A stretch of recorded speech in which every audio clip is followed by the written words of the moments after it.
Hey, what's up everybody? ESAM here bringing you another video. This one going to be about Kirby Star Allies, which was given to me for free by Nintendo, hashtag free product, hashtag free game, whatever. And Kirby Star Allies, I'm going to go over the good things I think about this game first, and then the bad things, then my overall review. So this game, even from the title screen, is absolutely adorable. You have PANDA, which I still don't exactly understand the craze of him, but that's because I haven't actually played that many Kirby games. I really like the tutorial. It's very easy, very fast. It teaches you how to jump, it teaches you how to inhale and to blow out your opponent, or to swallow them, or to even get your friends. Like, it comes together very, very well. It teaches you pretty much everything that you are going to have to know right in the first like 45 seconds of the game. And it's also, again, it's very, very pretty. Obviously, I have PANDA, which isn't supposed to happen yet, but that's because, you know, I already played the game before I decided to record it because I wanted a full game opinion. You make friends by throwing hearts at them, and then it even shows you how you can combine powers, which is essential to a lot of puzzles later in the game, although most of the puzzles are unnecessary and they're just kind of like for side things or for little puzzle pieces.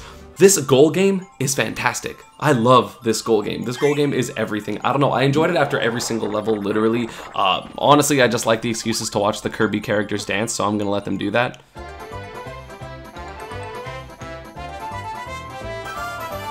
Yeah!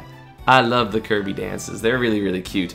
But yeah, as I was saying, the battle system in this game is also amazing. I didn't particularly care for the puzzle, you know, side thing, but again, that's because I'm not a huge Kirby guy. But honestly, every single weapon that you get and every single power that you get has 2 to 3 pages of notes in terms of what you can use with these weapons, and it also has, you know, combinations that you can use with your current teammates. There is a lot of things, and it also has little tips for when you are like with teammates. It's like, oh, you can do this with them, like this is their powers that they can have. So honestly, very, very in-depth, and there's honestly a lot. I definitely did not realize how much depth there was going to be going into this, like especially like I didn't realize that there was going to be a random dash dance thing, and that made the fighting very, very fun. Obviously, the little bosses, such as the ones that I'm fighting now, and I think the next clip, are fairly easy. You can just kind of spam whatever you want and you're going to beat them. But at the higher levels and the more difficult bosses, it does get pretty difficult. You do have to time some dodges and things like that, as opposed to just kind of spamming the B button and then hoping that your teammates also help. And also,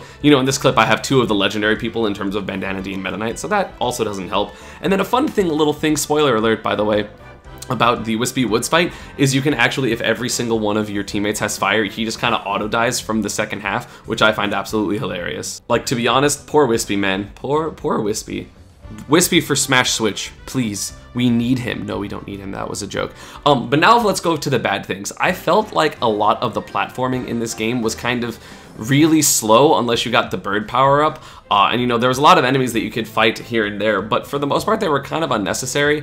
Obviously the difficulty curve in the beginning of the game, or like the normal kind of format, is pretty easy. Obviously there is harder like side events like the boss rush and things like that that you can do afterwards, but a lot of it just became like, I want a weapon with a slide function, and then I'm just going to do that over and over again. And a lot of the things you could explore, like the little puzzles like that, you know, just kind of show puzzle pieces which allow you to get this little art that you can get. But you know, to me, I didn't care that much about that, even though I kept kind of doing it throughout the game. But again, a lot of the levels are just kind of slow. And like, they're well made and they're pretty, so I'm not taking away from the game there. Maybe it's just like, this is a Kirby thing and I'm not a fan of Kirby games overall, but I really didn't like the overall pacing of this game. It felt very, very slow to me and very methodical, but not in a good way. And a lot of the puzzles that would be very interesting in this game in terms of like, oh, we have to like combine our power-ups, are mostly for unnecessary things like the puzzles, like extra 1-ups, which as you can see, I have 77 lives. You don't really die that much in this game. You don't need that many lives. Obviously, the game throws it at you just to make sure. It's like, hey, just in case you're like not good at this, it's great. And then they had these little like friendship things, which some of them were good. I really liked, honestly, the wheel, but this bridge mini game that was pretty consistent in the later part of the game, I think you had to do it like 5 or 6 times, was pretty, I didn't like it. I mean, I sped this part up, but it is pretty much just like, hey, make sure that you can get this little waddle-dee there. But yeah, just a lot of auto-scrollers, a lot of really slow things to kind of make sure you're present and fighting.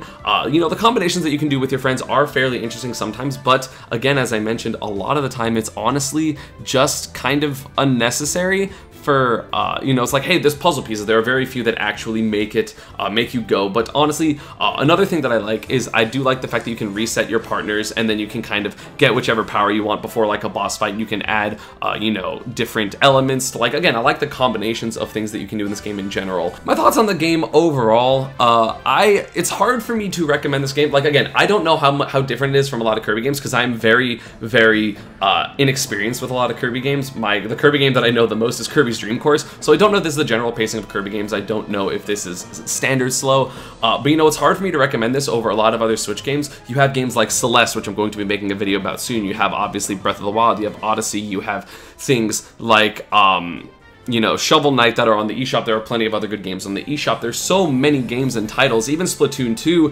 Pokken, you know, there's so many good games for the Switch, and I feel like Kirby was just kind of lacking. It felt very slow, and obviously I have not explored all the content of this game. I pretty much have only done the story mode. So again, I haven't 100% of this game, so it's not a 100% honest, like, I know everything about this game opinion, but it was just kind of mediocre. And again, thank you Nintendo for giving me this game. I really appreciate it. It is definitely, like, if you can kind of play your friends, I'd say it's worth playing, but I don't know if I could justify spending $60 on this game unless you are a huge Kirby fan, of which I am not. And yeah, that is going to be about it for this one. I hope you all enjoyed. As always, social media, Panda, and partner stuff is down below, and I will see you all next time. Watch this dance. Bye-bye.